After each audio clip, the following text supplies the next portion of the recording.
കോട്ടയം ഏറ്റുമാനൂരിൽ വീണ്ടും വിൽപ്പനയ്ക്ക് നിയന്ത്രണമുള്ള മരുന്ന് വലിയ അളവിൽ പിടികൂടി. കൊറിയറിൽ എത്തിച്ച മരുന്നാണ് ഏറ്റുമാനൂർ പോലീസ് പിടിച്ചെടുത്തത്. വിൽപ്പന നിയന്ത്രണമുള്ള മരുന്ന് ലഹരിക്കായി ഉപയോഗിക്കുന്നതിന് വേണ്ടിയാണ് എത്തിക്കുന്നത്.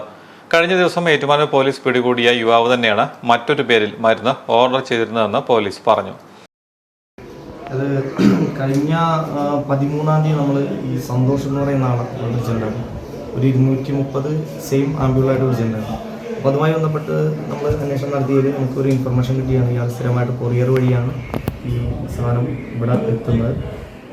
അങ്ങനെ ഒരു ഇൻഫർമേഷൻ കിട്ടിയതിൻ്റെ അടിസ്ഥാനത്തിൽ നമ്മൾ ഈ കൊറിയർ സ്ഥാപനത്തിൽ ചെന്ന് ഇയാളുടെ ഫോട്ടോയും കാര്യങ്ങളും കാണിച്ചപ്പോൾ ഇവർ തന്നെ ഇത് ഈ വാർത്ത അറിഞ്ഞായിരുന്നു. അങ്ങനെയാണ് നമുക്കൊരു ഇൻഫർമേഷൻ കിട്ടിയത്. അവസാനം നമ്മൾ ഈ കൊറിയർ സ്ഥാപനത്തിലും കൂടി ചെന്ന് അവിടെ ആളുകളെ ഫോട്ടോ കാണിച്ച് കഴിഞ്ഞപ്പോൾ അവർ ഈ ഫോട്ടോ കണ്ടപ്പോൾ പറഞ്ഞ് ഇയാളാണ് ഇവിടെ സാധനം വന്ന് വാങ്ങുന്നത്. പക്ഷേ അയാളുടെ പേരായിരുന്നില്ല, മറ്റൊരു പേരിലായിരുന്നു, മറ്റൊരു അഡ്രസ്സിലായിരുന്നു. അത് ഫേക്കാണ്.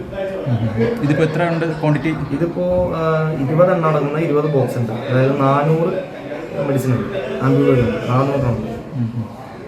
സാധാരണ ഈ രക്തസമ്മർദ്ദം വരുത്താൻ വേണ്ടി ഉപയോഗിക്കുന്ന ഇതൊരു മെഡിസിനാണ്. ഇത് ലീഗലായിട്ടുള്ളൊരു മെഡിസിനാണ്. പക്ഷേ അത് ഷെഡ്യൂൾഡ് എച്ച് കാറ്റഗറിയിൽ വരുന്ന പ്രിസ്ക്രിപ്ഷനോട് കൂടി മാത്രം ഡോക്ടർ നൽകുന്നത്. അല്ലെങ്കിൽ നമുക്ക് സാധാരണ മെഡിക്കൽ ഷോപ്പിൽ നിന്ന് കിട്ടാത്ത മെഡിസിനാണ്. പ്രിസ്ക്രിപ്ഷൻ ഉണ്ടെങ്കിൽ മാത്രമേ കിട്ടത്തുള്ളൂ, ഒരെണ്ണം കിട്ടണമെങ്കിൽ തന്നെ. അപ്പോൾ അങ്ങനെയുള്ളൊരു മെഡിസിനാണ് ഈ 200, 300, 400 എണ്ണം ഇയാൾ അളവിൽ കവിഞ്ഞ രീതിയിൽ പൊസിഷൻ കയ്യിൽ വെക്കുന്നത്, പർച്ചേസ് ചെയ്ത് വിൽക്കാൻ നടത്തുന്നത്. ഈ ഓൺലൈനിൽ നിന്ന് വാങ്ങിയിട്ട് അതിന് ഇരട്ടി പൈസ വയ്ക്കുകയാണ് അങ്ങനെ ഒരു? അതെ, നമുക്ക് അറിയാൻ കഴിഞ്ഞത് ഇയാളത് ഇതിൻ്റെ MRP-നേക്കാൾ ഇരട്ടിയായിട്ടുള്ള 500, 600, 700 രൂപയ്ക്കൊക്കെയാണ് വിൽക്കുന്നതെന്നാണ് അറിയാൻ കഴിഞ്ഞത്. രക്തസമ്മർദ്ദം നിയന്ത്രിക്കുന്നതിനായി രോഗികളിൽ കുത്തിവയ്ക്കുന്ന മരുന്നിന്റെ 250 ആംപ്യൂളുകളുമായി പേരൂർ സ്വദേശി സന്തോഷ് മോഹനെയാണ് കഴിഞ്ഞ ദിവസം ഏറ്റുമാനൂർ പോലീസ് പിടികൂടിയത്. ഡോക്ടറുടെ കുറിപ്പടിയോടെ മാത്രം ലഭ്യമാകുന്ന മരുന്ന് കൊറിയർ വഴി എത്തിച്ചാണ് ഇയാൾ വിൽപ്പന നടത്തിയിരുന്നത്. ലഹരിക്ക് പകരമായി യുവാക്കൾ വ്യാപകമായി ഈ മരുന്ന് ഉപയോഗിക്കുന്നുണ്ട്. വാർത്തകളിൽ നിന്നും സന്തോഷ് മോഹനെ തിരിച്ചറിഞ്ഞ ഏറ്റുമാനൂരിലെ കൊറിയർ സ്ഥാപനം ഇയാൾ കഴിഞ്ഞ ദിവസങ്ങളിൽ ഓർഡർ നൽകിയതിന്റെ വിവരങ്ങൾ പോലീസിനെ അറിയിക്കുകയായിരുന്നു. യഥാർത്ഥ പേരിലായിരുന്നില്ല സന്തോഷ് ഓർഡർ നൽകിയിരുന്നത്. പാഴ്സലെത്തിയപ്പോൾ പോലീസ് നടത്തിയ പരിശോധനയിലാണ് മുൻപ് പിടികൂടിയ മരുന്ന് തന്നെയാണ് വീണ്ടും ഓർഡർ ചെയ്ത് എത്തിച്ചിരിക്കുന്നതെന്ന് കണ്ടെത്തിയത്.